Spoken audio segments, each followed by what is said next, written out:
আচ্ছা, আজ থেকে ফিজিক্সের এই চ্যাপ্টারটা শুরু করছি, কার্যক্ষমতা শক্তি। আর দেখ, নিয়ম মতো এই চ্যাপ্টারটা আমরা পড়ি নিউটনের গতিসূত্রের পরে।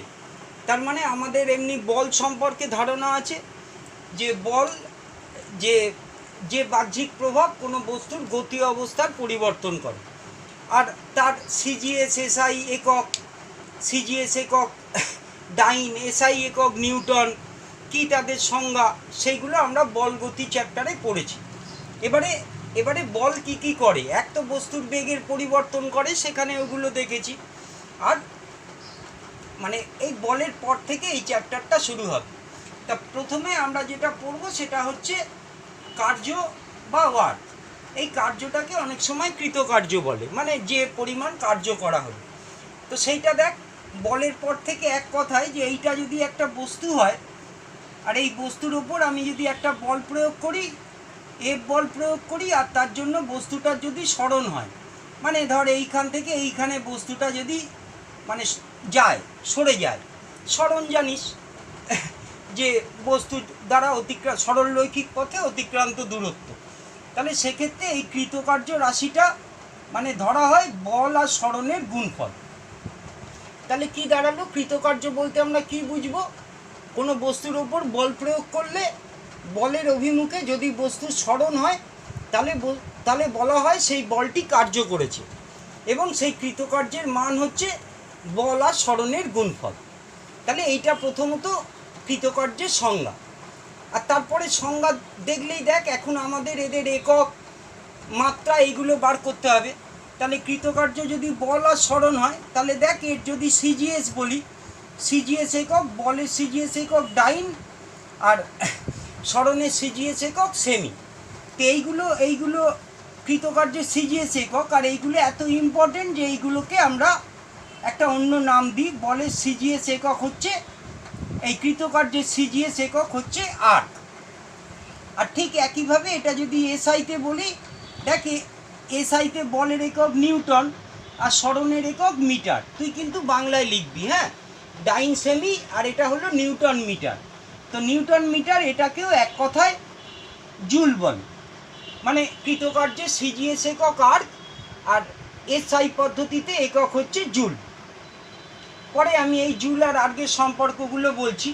আর এমনি ধর এটার মাত্রা কি হবে, যে কোনো এখন নতুন রাশি শিখলে তো আমায় মাত্রা শিখতে হবে। তাহলে কৃতকার্যের দেখ মাত্রা হচ্ছে বলের মাত্রা, বলটা তুই আগের ক্লাসে জেনেছিস, ভর ইন্টু ত্বরণ, বলের মাত্রা এইটা, আর সরণ মানে এক ধরনের দৈর্ঘ্য। তাহলে কৃতকার্যের মাত্রা হচ্ছে তোর ml² T⁻²। এটা হচ্ছে কৃতকার্যের মাত্রা। কার মাত্রা? কার্যের মাত্রা। এবার একেবারে সোজা করে জিনিসটা এরকম বললাম, তাহলে কোনো বস্তুর ওপর বল প্রয়োগ করলে যদি তার সরণ হয়, মানে বলে যেদিকে ক্রিয়া করছে সেই দিকে, তাহলে সেই বল আর সরণের গুণফলকে কৃতকার্য বলে।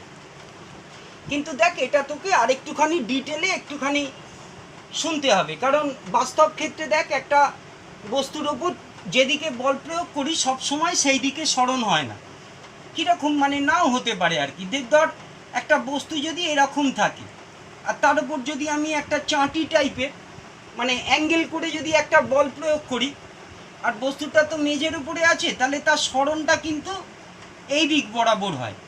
এই পয়েন্টসটা একটু ভালো করে দেখ। তাহলে বস্তুর ওপর প্রযুক্ত বল ধর এফ এদিকে, আর বস্তুর সরণ ধর এইখান থেকে এইখানে সরণে একটা ভেক্টর, সেটা যদি ডি হয়, আর তাদের মধ্যে যদি কোণ থাকে, মানে এইখানে আমি ধরে নিয়েছি যেদিকে বল সেদিকেই সরণ হয়েছে, কিন্তু এই বল আর সরণের মধ্যে যদি একটা কোণ থাকে, তাহলে এই কৃতকার্যের আসল রাশিমালাটা বলে এফ ডি কস থিটা। এবার ত্রিকোণমিতিটা তো আমরা ক্লাস 10-এ পড়বো, ফলে এই জায়গাটা তোকে আমি যেটুকু বলছি তুই আপাতত শুধু সেইটুকু দেখ, কারণ আমরা ত্রিকোণমিতি শিখিনি। একটা সমকোণী ত্রিভুজের ক্ষেত্রে ভূমি আর অতিভুজের অনুপাতকে, এই যে এইটা যদি একটা সমকোণী ত্রিভুজ হয় আর এই কোণটা যদি থিটা হয়, তাহলে এই বাহুটা ভূমি আর এইটা হচ্ছে অতিভুজ। এই ভূমি আর অতিভুজের অনুপাতকে এই কস থিটা বলে। কস হচ্ছে একটা ট্রিগোনোমেট্রিক্যাল অপারেটর। তাহলে যেখানে বল আর সরণটা একদিকে হবে না, মানে আমার যখন একদিকে হচ্ছে এই অ্যাঙ্গেলটা 0, এটা যদি কোনো একটা কোণ করে হয় তাহলে কৃতকার্যের আসল রাশিমালা হচ্ছে এইটা এফ ডি কস থিটা। আর এর মধ্যে তুই যেটা জানবি, মানে যেগুলো বলছি সেগুলো মনে রাখবি। থিটা যদি 90 ডিগ্রির কম হয় তাহলে কস থিটার মান হয় ধনাত্মক। থিটা যদি 90 ডিগ্রি হয়, মানে পরের আলোচনায় তোকে যেগুলো জানতে হবে, তখন কস 90 আর কি, কস 90 হয় 0। আর থিটা যদি গ্রেটার দ্যান 90 হয়, মানে স্থূলকোণ, তাহলে কস থিটার মানটা হয় মানে ঋণাত্মক। এগুলো যখন ত্রিকোণমিতি পড়বি দেখবি যে থিটা 0 থেকে 90-র মধ্যে হলে কসের মান প্লাস হয়, কস থিটা যদি 90 হয় কস থিটার মান 0 হয়, আর 90-র চেয়ে বড় কোনো কোণ হলেই কস থিটার মানটা ঋণাত্মক হয়ে যায়। সেই জায়গা থেকে দেখ কৃতকার্য 3 রকম হতে পারে, মানে কৃতকার্যের আসল রাশিমালাতে এইটা। তো সেক্ষেত্রে ধর থিটাটা যদি 90 ডিগ্রির কম কোণ হয়, থিটাটা যদি 90 ডিগ্রির কম হয় তাহলে কস থিটা আমার প্লাস হবে। তাহলে দেখ এই যে রাশিটা এফ ডি এগুলো তো সব ধনাত্মক, আর কস থিটাটা যদি প্লাস হয় তাহলে ডব্লিউটা প্লাস হবে। সেই ধরনের কাজকে আর কি ধনাত্মক কার্য বলে। তার মানে ধনাত্মক কার্যের ক্ষেত্রে এই থিটার মানটা 90-এর কম, আর 90-এর কম মানেই দেখ মোটামুটি বলটা যেদিকে সরণটাও সেই দিকে হয়েছে। এই পরের ছবিটা আঁকলে বুঝতে পারবি যে ধর এই দিক বরাবর বল প্রযুক্ত হয়েছে, আর বস্তুটা সরণ ধর যদি এই দিকে হয়, তাহলে এইখানে দেখতে পাচ্ছিস তো এই থিটার মানটা 90-এর বেশি। আর থিটার মান 90-এর বেশি হলে কস থিটার মান যেহেতু ঋণাত্মক, তাহলে থিটার মান 90-এর বেশি হলে কৃতকার্যটা ঋণাত্মক হয়।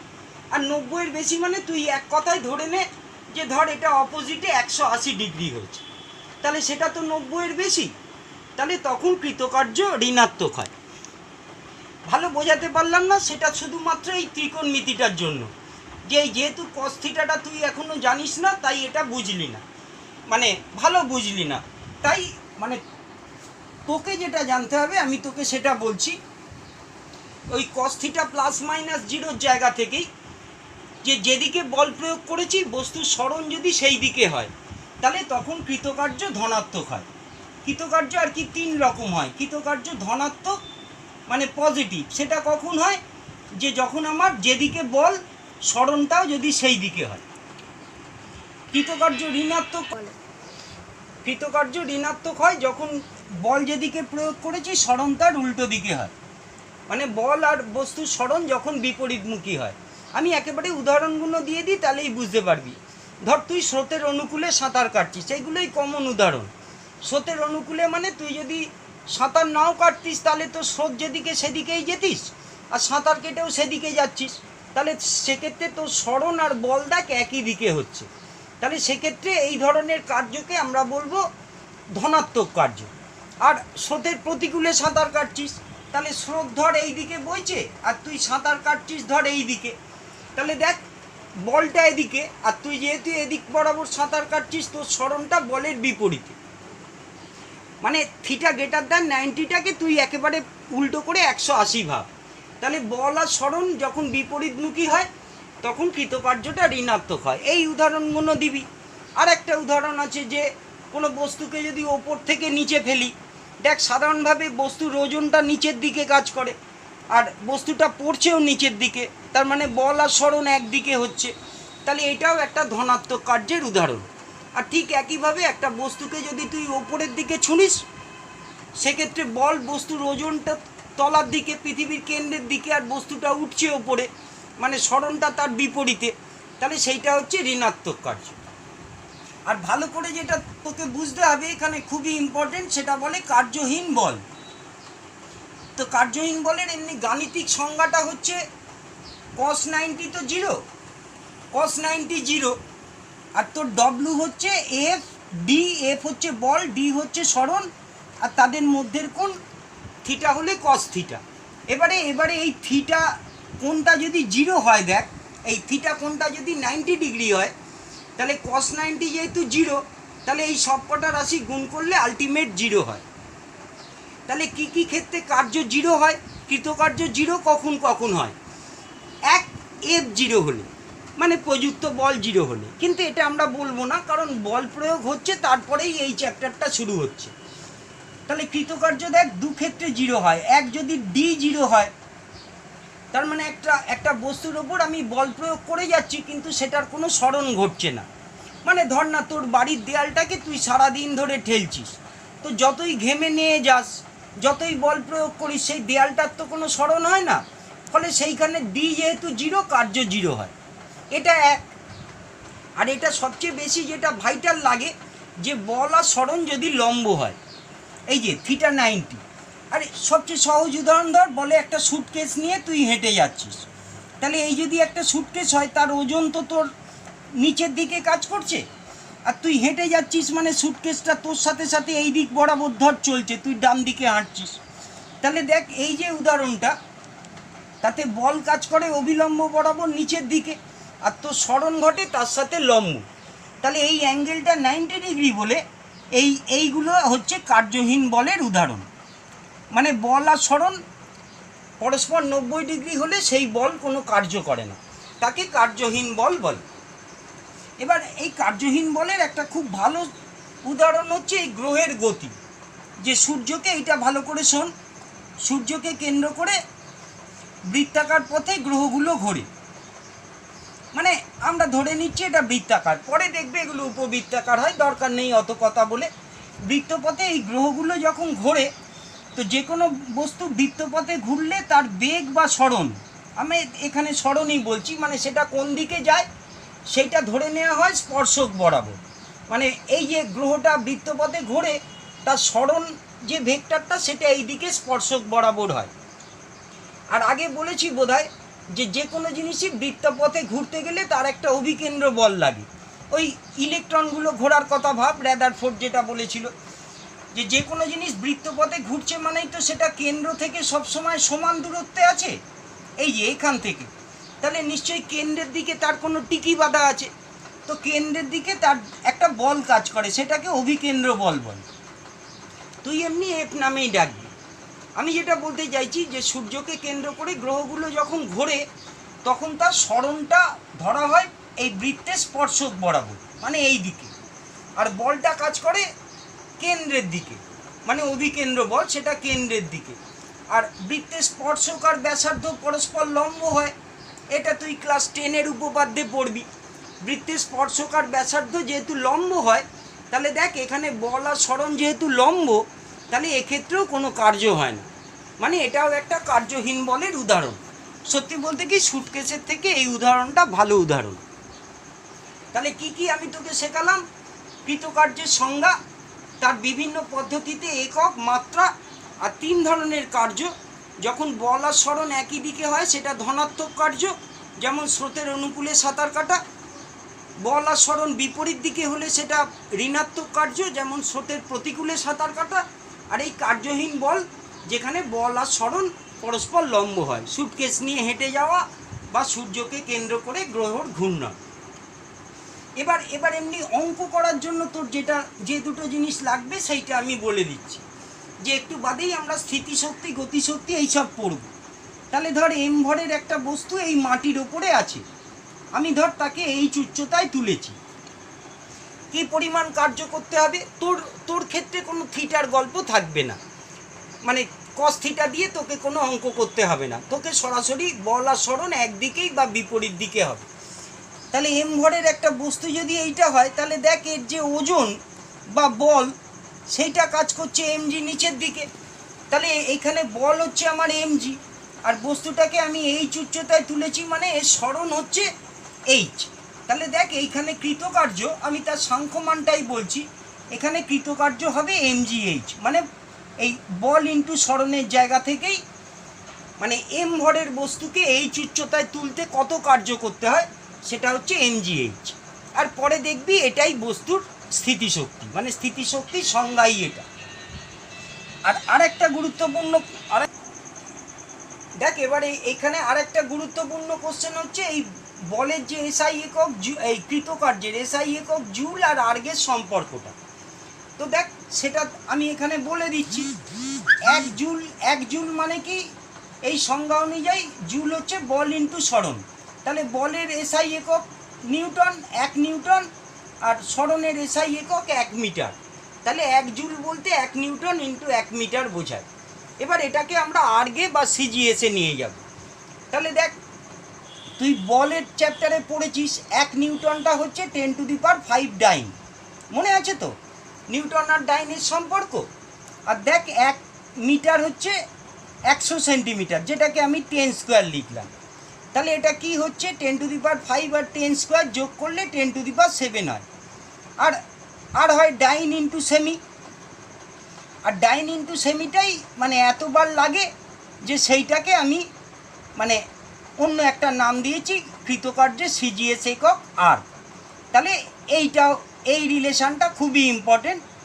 মানে নিউটনের গতিসূত্রে যেমন 1 নিউটন ইজুকাল টু 10⁵ ডাইন ছিল, তেমনি কার্যে এসে তুই যে ইম্পর্টেন্ট রিলেশনটা পাবি সেটা 1 জুল হচ্ছে 10⁷ আর। এইগুলো কিন্তু ভিডিওগুলো থামিয়ে এখানে টুকে নিবি। শুধু তুই যখন টুকবি তখন এগুলো দয়া করে বাংলায় লিখিস, আমার হাত থেকে ইংরেজিতে বেরিয়ে যাচ্ছে। তাহলে এইটা মোটামুটি কার্য সম্পর্কে যাবতীয় আলোচনা করা হলো। আশা করি যে কোশ্চেনগুলো দিয়েছি সেগুলো লিখে নিতে পারবি। এবার দেখ, কার্যের পরের রাশিটা আসে ক্ষমতা, পাওয়ার মানে ক্ষমতা। আর সেইটা দেখ, এক কথায় বলে কাজ করার হারকে ক্ষমতা বলে, কাজ করার হারকে ক্ষমতা বলে, রেট অফ ওয়ার্ক ডান। আর ত্বরণের দিন থেকেই বলছি যে এই চ্যাপ্টারে হার মানে গলার হার নয়, এখানে হার মানে সময়। তাহলে আমি যদি ধর ডব্লু পরিমাণ কাজ করি টি সময়, তাহলে আমার ক্ষমতা হবে W/T। তাহলে কাজ করার হার বলতে কৃতকার্য ডব্লু, আর টি সময় যদি কার্য করা হয় তাহলে কাজ করার হার হচ্ছে W/T, সেটা হচ্ছে ক্ষমতা। এবার দেখ, এইগুলো এলেই তুই সঙ্গে সঙ্গে তার মানে এককগুলো বলতে হবে। তাহলে দেখ, সিজিএসে এটার একক কী হবে, আর্ক পার সেকেন্ড, কারণ সিজিএসে কার্যের একক আর্ক, সময়ের একক তো সেকেন্ড। এসআই পদ্ধতিতে কি হবে, এসআই পদ্ধতিতে কার্যের একক জুল আর সময়ের একক সেকেন্ড। তাহলে এসআই পদ্ধতিতে ক্ষমতার একক জুল পার সেকেন্ড। এবার জুল পার সেকেন্ডটা এত ইম্পর্টেন্ট, মানে ব্যবহারিক জীবনে এত লাগে যে এইটাকে এক কথায় ওয়াট বলে। তাহলে ওয়াট মানে অ্যাকচুয়ালি জুল পার সেকেন্ড। তাহলে ধর কোনো যন্ত্রের ক্ষমতা তোকে বলেছে, ক্ষমতা মানেই তো কাজ করার হার। তাহলে কোনো যন্ত্রের ক্ষমতা যদি 40 ওয়াট হয়, তার মানে যন্ত্রটা 1 সেকেন্ডে সর্বোচ্চ 40 জুল কাজ করতে পারে। এই সংজ্ঞাটা লেখার সময় একটু সর্বোচ্চ কথাটা লিখিস, কারণ যন্ত্রপাতিগুলো সাধারণত আমাদের মতো ফাঁকিবাজ হয়, মানে সর্বোচ্চ যা করতে পারে সব সময় সেটা করে না, একটু কম করে। মানে তুই যদি একটা বৈদ্যুতিক বাতির কথাই ধরিস, সেটা সর্বোচ্চ যত আলো আমায় দিতে পারে সব সময় সে আলোটা দেয় না, একটু কম দেয়। তাই কোনো যন্ত্রের ক্ষমতা 40 ওয়াট বলতে বোঝায় যন্ত্রটি 1 সেকেন্ডে সর্বোচ্চ 40 জুল কার্য করতে পারে। আর এটাই 60 ওয়াট 100 ওয়াট দিলে নিশ্চয়ই সেগুলো 60 100 দিয়ে কথাগুলো লিখতে পারবে। আর যথারীতি এটার মাত্রা কি হবে, কার্য আমরা একটু আগে পেয়েছি, কার্য দেখ এইটা হয়েছে, আর সেটা বাই টি করলে ক্ষমতার মাত্রা mL² T⁻⁻3, এটা হলো ক্ষমতার মাত্রা। আর ক্ষমতার ক্ষেত্রে আর একটা ব্যবহারিক ইম্পর্টেন্ট একক আছে, সেটাকে অশ্ব ক্ষমতা বা হর্স পাওয়ার বলে। এবার এইটা যেহেতু একটু গণনা টননা করতে হয়, এটা আমি ওই জন্য তোকে যে খাতাটা পাঠিয়েছি নোটটা, তাতে এই ক্যালকুলেশনটা আমি তোকে করে দিয়েছি। শুধু এর সংজ্ঞাটা বলছি, এইটা হচ্ছে এফপিএস পদ্ধতিতে ক্ষমতার ব্যবহারিক একক, মানে মূল একক নয়। এফপিএসে ক্ষমতার মানে ব্যবহারিক একক, মানে আমরা যে এককটা ব্যবহার করি দৈনন্দিন জীবনে, ব্যবহারিক একক। আর এটা এমনি বুঝিয়ে দিচ্ছি, ব্যাপারটা এরকম যে ধর এফপিএস পদ্ধতিতে ভরের একক তো পাউন্ড, তাহলে ধর 550 পাউন্ড, এগুলো বিজ্ঞানীরা ধরেছে আর কি। কেন 550 প্রশ্ন করলে হবে না, 550 পাউন্ড ভরের একটা বস্তুকে তুই 1 সেকেন্ডে 1 সেকেন্ডে যদি 1 ফুট উচ্চতায় তুলিস, দেখ সবকটা এসআই একক, মানে ভরের একক পাউন্ড, উচ্চতার একক ফুট, তাহলে 550 পাউন্ড ভরের বস্তুকে 1 সেকেন্ডের মধ্যে তুই যদি 1 ফুট উচ্চতায় তুলিস, তাহলে তোর যে ক্ষমতা হবে সেটাকে হর্স পাওয়ার বলে, হর্স পাওয়ার বা অশ্ব ক্ষমতা বলে। আর এর সাথে ওই এসআই পদ্ধতির ক্ষমতার একক ওয়াটের সম্পর্কটা খুব ইম্পর্টেন্ট, তো সেইটা ওই জন্য আমি তোকে লিখে দিয়েছি। আর সেটার জন্য তোকে যেটা জানতে হবে যে 1 ফুট হচ্ছে 12 ইঞ্চি আর 1 ইঞ্চি হচ্ছে 2.54 সেন্টিমিটার, এই একটা জিনিস জানতে হবে। আর 1 পাউন্ড মানে হচ্ছে 453.6 গ্রাম। দেখবি এখনও পাউরুটি, চা, এই জিনিসগুলো আমরা পাউন্ড এককে কিনি, বুঝলি তো, কারণ এগুলো সব ব্রিটিশ পদ্ধতি। তো 1 পাউন্ড পাউরুটি কিনেছিস মানে হচ্ছে 453.6 গ্রাম হবে, সেটা যদি বাটখারায় চাপাস। এইটা হলো পাউন্ড আর গ্রামের সম্পর্ক। হ্যাঁ, এই রিলেশনটা যেহেতু করে দিয়েছি, এটা ওইখান থেকেই দেখে নে। তাহলে এইটা হলো মানে ক্ষমতার যাবতীয় ব্যাপার। আর বেশিরভাগ অঙ্ক আমাদের ধর আসে, আমি সাংখ্য মানে করছি না, যে এম ভরের কোনো ব্যক্তি টি সময় ধর এইচ উচ্চতা আরোহণ করেছে, তাহলে সে কার্য করেছে কত, আমি একটু আগে বললাম, কার্য করেছে mgh। আর সেই কার্যটা যেহেতু টি সময় করেছে, তাহলে ব্যক্তির ক্ষমতা এইটা হবে mgh/t। এই দিয়ে যে অঙ্কগুলো আছে সেগুলো করবি। জি এর মান এই 980 না 981, এই নিয়ে বেশি তর্কাতর্কি করিস না, এই ধরে নিবি 980 81 প্রায় একই মান, মানে এটা অনেক সময় বইতে 981 থাকে, এই 980 দিয়ে করলে করতে সুবিধে হয়। আর এটাই এসআইতে করলে 9.8 মিটার পার সেকেন্ড স্কোয়ার। আর যদি কখনো লাগে জেনে রাখ, এটা এফপিএসে 32 ফুট পার সেকেন্ড স্কোয়ার। এগুলো জি এর মান, 981ও বলতে পারিস, তখন এটা 9.81 হবে। মানে যখন সাংখ্য মানে করতে হবে তখন এই জি এর ভ্যালুগুলো এই কারণে এখানে লাগবে, কারণ অভিকর্ষের বিরুদ্ধে কাজ করলেই জি চলে আসে। তাহলে হয়ে গেল। আর আজকে যে কটা রাশি, এই কার্য, ক্ষমতা, শক্তি, সব কটাই স্কেলার রাশি। এগুলো সব স্কেলার, মানে দুটো ভেক্টরের সমন্বয়ে গঠিত স্কেলার হচ্ছে কৃতকার্য। ফার্স্ট চ্যাপ্টারটা মনে কর। আর লাস্ট আমার রয়েছে শক্তি, মানে এনার্জি।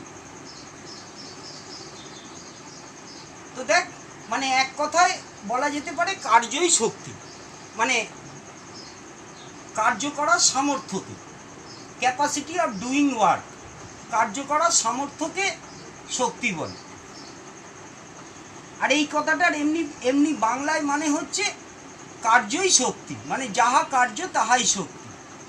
ফার্স্ট চ্যাপ্টারটা একটু স্মরণ কর, তোকে জিজ্ঞেস করেছিল একই মাত্রাযুক্ত দুটো রাশি, তখন আমরা বলেছিলাম কার্য আর শক্তি, কারণ কার্যই যেহেতু শক্তি, তাহলে তার সৌভাগ্যবশত তার একক মাত্রা সব এক হবে। তাহলে শক্তিরও তো সিজিএস একক হচ্ছে আর্ক, এসআই একক জুল। হ্যাঁ, আর যথারীতি তাদের সম্পর্কটাও সেই 1 জুল হচ্ছে 10⁷ আর্ক, এইগুলো হবে। এবার এই লাস্ট আমি শেষ করছি। আমরা যেহেতু মোটামুটি যান্ত্রিক শক্তি নিয়ে আলোচনা করছি, তাই আমাদের ক্ষেত্রে শক্তি দুরকম হবে, একটা বলে স্থিতিশক্তি আর আরেকটা বলে গতিশক্তি। তো যে কোনো ক্ষেত্রেই শক্তি তো কার্য করার সামর্থ্য, মানে বস্তুর ভেতর কাজ করার যে সামর্থ্য আছে, তো সেইটা দুটো কারণে হয়। একটা দেখ, বস্তুর আকৃতি বা তার অবস্থানের জন্য, বস্তুর আকৃতি বা অবস্থানের জন্য বস্তুর মধ্যে কাজ করার যে সামর্থ্য জন্মায়, সেটাকে তার স্থিতিশক্তি বলে। সেটা আমি একটা উদাহরণ দিয়ে বলছি, যে ধর একটা এম ভরের ঢিল যদি এইখানে থাকে, এটার কাজ করার কোনো সামর্থ্য থাকে না, কিন্তু এই এম ভরের ঢিলটাকে যদি আমি এইচ উচ্চতায় তুলি, তাহলে আমি একটা mgh কাজ করি, সেই কাজটা তার ভেতরে জমা হয়ে থাকে। ফলে এইবার এই ঢিলটা যদি টিপ করে তোর মাথার ওপরে ফেলি, তাহলে তোর মাথার ওপরে এই ঢিলটা যখন এসে পড়বে, তখন তুই বুঝতে পারবি যে এই ঢিলটার কাজ করার সামর্থ্য আছে। এবং তাহলে এইটা হলো অবস্থানজনিত কারণে, যে যখন সেটা ভূপৃষ্ঠে থাকে তার ভেতরে এই ক্যাপাসিটিটা নেই কাজ করার, কিন্তু একটা অবস্থানের কারণে এটা কাজ করার কিছু সামর্থ্য অর্জন করেছে, সেটাকে স্থিতিশক্তি বলে। আর স্থিতিশক্তি আরেকটা কারণে হয় শেপের কারণে, সেটা একটু মজা করেই বলছি। ধর এটা একটা স্প্রিং, তার মাথায় একটা ঘুষি মারার মতো কিছু আছে, তো এই স্প্রিংটাকে যদি তুই গুটিয়ে, অনেক সময় খেলনা হয় যে গুটিয়ে বাক্সের ভেতরে চিপে রাখা আছে, এবার বাস্কের ঢাকনাটা খুললেই এই স্প্রিংটা প্রসারিত হয়ে এই ঘুষি মারার জিনিসটা তিরিং করে লাফিয়ে ওঠে। ফলে সেটা যদি আমার গায়ে লাগবে, তাহলে এই স্প্রিংটা সংকুচিত ছিল বলেই তার মানে তার বিশেষ আকৃতির জন্য তার ভেতরে কিছু কাজ করার সামর্থ্য জন্মায়। আমি স্থিতিশক্তির বলে শেষ করছি, কোনো বস্তুর বিশেষ আকৃতি বা অবস্থানের জন্য। এটা হলো আকৃতি, এটা হলো অবস্থান। তোর এখানে অবস্থানটাই বেশি লাগবে। কোনো বস্তুর বিশেষ আকৃতি বা অবস্থানের জন্য তার মধ্যে কাজ করার যে সামর্থ্য জন্মায় তাকে বস্তু স্থিতিশক্তি বলে। আর এটা জেনে রাখ যে এম ভরের বস্তুকে এই উচ্চতায় তুললে তার স্থিতিশক্তি হয় mgh। ঠিক একইভাবে কোনো বস্তুর গতির কারণে তার মধ্যে কাজ করার যে সামর্থ্য জন্মায়, গতির কারণে। আমি দেখাচ্ছি, দেখ, এই পেনটার ধর কোনো গতি নেই, সেটা আমার হাতে লেগে থাকলে আমার হাতে লাগবে না। কিন্তু এইটা যদি প্রচণ্ড বেগে ছুটে এসে আমার হাতে পড়ে, একটা বুলেটের কথাও ভাবতে পারিস, সেটা গায়ে লাগলে আমরা মরে যাই কেন? কারণ সেটা তার বেগের জন্য তার ভেতরে একটা শক্তি থাকে। সেই শক্তিটা আমায় যখন হিট করে, সেই শক্তিটাই ওই বুলেটের গতিশক্তি। তাহলে গতিশক্তি বলবি শক্তির কারণে, এই গতির কারণে বস্তুর মধ্যে কাজ করার যে সামর্থ্য তাকে বস্তুর গতিশক্তি বলে। আর এইটার থেকে আমি পরের দিন করাবো। তো সেটা শুধু রাশিমালাটা জেনে নে যে একটা এম ভরের বস্তুর বেগ যদি ভি হয়, বেগের কারণেই তো গতিশক্তি। এম ভরের বস্তুর বেগ যদি ভি হয় তাহলে তার গতিশক্তিটা হাফ mv² হয়। আর গতিশক্তিও যেহেতু এক ধরনের শক্তি, ফলে স্থিতিশক্তি, গতিশক্তি সবারই একক ওই আর্ক, জুল ইত্যাদি হয়। আর যদি এফপিএস বলিস, এফপিএসটা আমি আলাদা করে আলোচনা করিনি, কার্যত বল ইন্টু সরণ। তাহলে এফপিএস পদ্ধতিতে বলের একক দেখ হবে পাউন্ডাল, বলের একক পাউন্ডাল, আর সরণের একক ফুট। তাহলে যদি এফপিএস জিজ্ঞেস করে, এফপিএস পদ্ধতিতে কার্যের একক ফুট পাউন্ডাল বলে, এটা ফুটটাকে আগে নিয়ে ফুট পাউন্ডাল বলে। শক্তির একক তাই ফুট পাউন্ডাল, আর ক্ষমতার একক হবে ফুট পাউন্ডাল পার সেকেন্ড। এটা এফপিএস পদ্ধতির জন্য লাস্টে বললাম। এফপিএসটা এখন খুব একটা চলে না বলে সিজিএস আর এসআইয়ের ওপরেই আলোচনা করলাম। শুধু হর্স পাওয়ারের সময় তোকে এফপিএস পদ্ধতিটা জানতে হবে। তাহলে হর্স পাওয়ারটা বুঝে আমায় টুকে নিবি, বুঝে আমি যেটা লিখেছি সেটা টুকে নিবি। তাও বুঝতে না পারলে আমায় ফোন করবি। আর আজকে যেটুকু আমি পড়াবো ভেবেছিলাম সেটা এই ভিডিওটার মধ্যে মোটামুটি বললাম। বুঝতে পারা উচিত ওই কস থিটার জায়গাটা ছাড়া। হ্যাঁ, কস থিটাটা যেটুকু তোর লাগবে সেটুকু আমি বলেছি। আর বাকি কিছু বুঝতে না পারলে আমাকে ফোন করবি রাত্রিবেলা।